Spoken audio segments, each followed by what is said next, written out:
आज बात करते हैं मूलभूत बुनाइयों की। वस्त्र की मूलभूत बुनाइयों की, जिन्हें बुनाइयों के प्रकार भी कहा जाता है।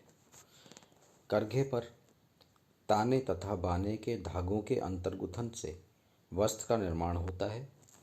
करघे पर धागों का यह अंतर्गुथन भिन्न भिन्न प्रकार से किया जा सकता है, जिससे वस्त्रों में विभिन्न प्रकार के नमूने अथवा डिज़ाइन बनती हैं।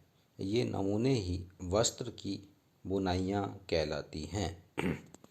वस्त्र की मूलभूत बुनाइयों को मुख्य रूप से 4 भागों में बांटा जाता है, पर इनमें थोड़ा परिवर्तन कर विभिन्न प्रकार की डिज़ाइनें नमूने भी बनाए जाते हैं, जिन्हें उस मूल बुनाई के व्युत्पन्न अथवा डेरिवेटिव कहा जाता है।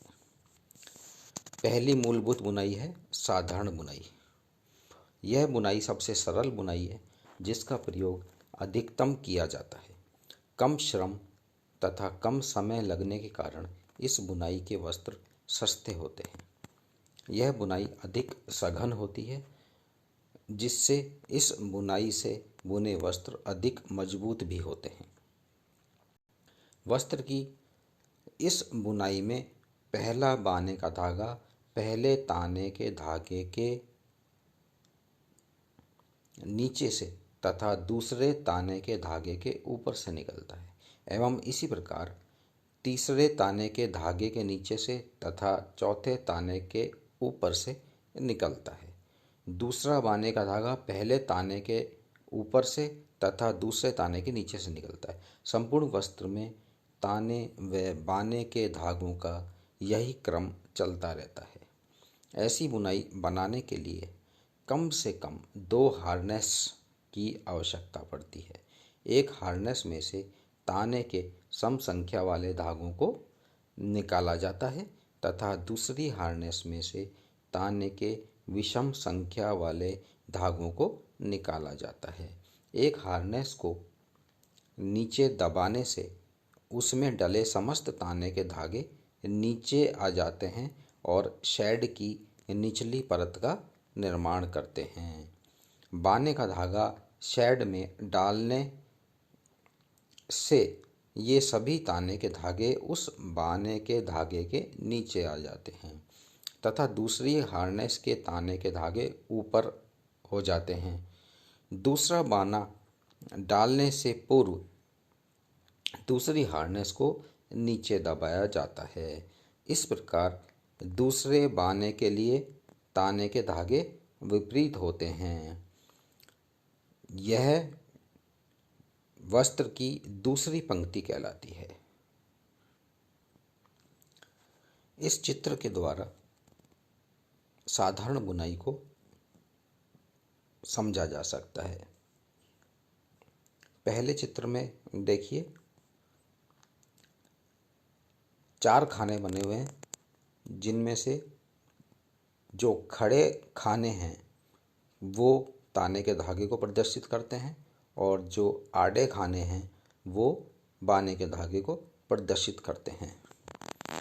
अब देखिए, पहले एक बॉक्स में एक खाने में क्रॉस का निशान लगा हुआ है और उसके दाहिनी ओर वाला खाली छोड़ा हुआ है।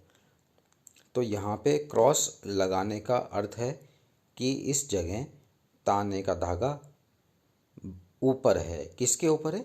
बाने के धागे के। और दूसरा जो खाना खाली है उसका मतलब है वो बाने का धागा ऊपर है। इसको कैसे लिखेंगे हम? 2 गुणा 2 पे 1 अप 1 डाउन से साधारण बुनाई की बनी सबसे छोटी रिपीट। रिपीट क्यों कह रहे हैं? क्योंकि यही हिस्सा बार बार रिपीट होता है। दूसरे चित्र में देखिए, ये 4 गुणा 4 का एक चित्र है। 4 गुणा 4 मतलब 4 ताने के धागे दर्शाए गए हैं और 4 बाने के धागे दर्शाए गए हैं। खड़े धागे ताने के धागे हैं और तिरछे जो धागे हैं वो बाने के धागे हैं। अब यहाँ देखिए, जो रिपीट हमने पहले बनाई थी वही रिपीट 4 बार दोहराई गई है, इसलिए इसको हम रिपीट कहते हैं। एक बार ताना ऊपर, फिर बाना ऊपर, फिर ताना ऊपर, फिर बाना ऊपर। देखिए, पहली पंक्ति में, दूसरी पंक्ति में ताना ऊपर, फिर दूसरी पंक्ति में बाना ऊपर है, फिर ताना ऊपर है, फिर बाना ऊपर है, फिर ताना ऊपर है। तीसरी पंक्ति प्रथम पंक्ति के समान है और चौथी पंक्ति दूसरी पंक्ति के बिल्कुल समान है। इसको हम दर्शाएंगे कैसे? 4 गुणा 4 पे 1 अप 1 डाउन। तो इससे ये क्लियर होता है कि सबसे छोटी जो रिपीट है उसी को हम बार बार दोहराते हैं, पुनरावृत्ति करते हैं, और संपूर्ण वस्त्र में इसी प्रकार का नमूना तैयार होता है। यह बुनाई सबसे साधारण बुनाई होती है, जिसमें ताने के धागों को हम बहुत अधिक पास पास भी रख सकते हैं, जिससे वस्त्र सघन बनता है।